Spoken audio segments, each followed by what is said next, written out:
Hello there, friends. Welcome again to Nanaaba's kitchen. Yes, indeed, our catfish pepper soup has landed. Oh, hey! I have people in my family begging for more. So I went to the fishmonger and I pointed to the catfish I wanted and they caught it and then they killed it. Oh. So there is where this epic pepper soup gets its other name from, point and kill. So these two are about to be killed and I could not watch him do that to him. So I turned my head, I couldn't watch. Now, if you haven't seen my video on how to clean your catfish thoroughly for this pepper soup, please watch that. It's already been uploaded and the link is below in the description box. There is a way to thoroughly clean your catfish, so I think you'll find that video very useful, so please watch it.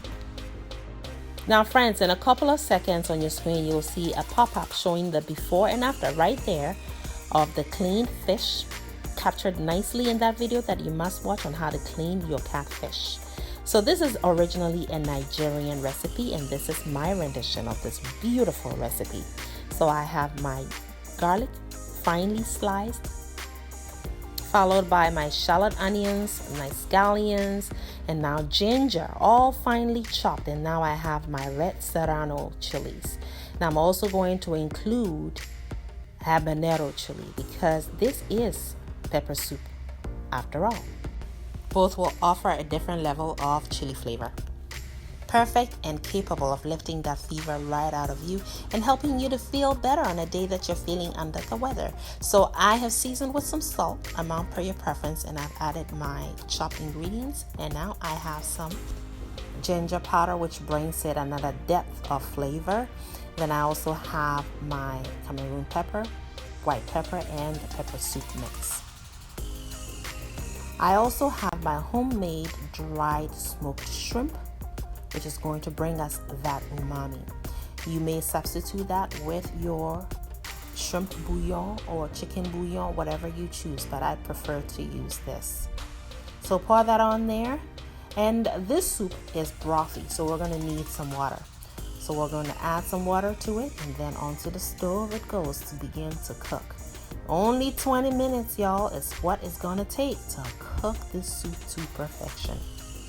And as you may have noted, I have fresh ginger as well as powdered ginger in this soup. And you might ask, why do you need to use two different types of ginger? Now, the reason is that the dry ginger offers a more intense flavor because it's dry. It's a little more concentrated, and it also has a nuttiness to it, which this soup could really use.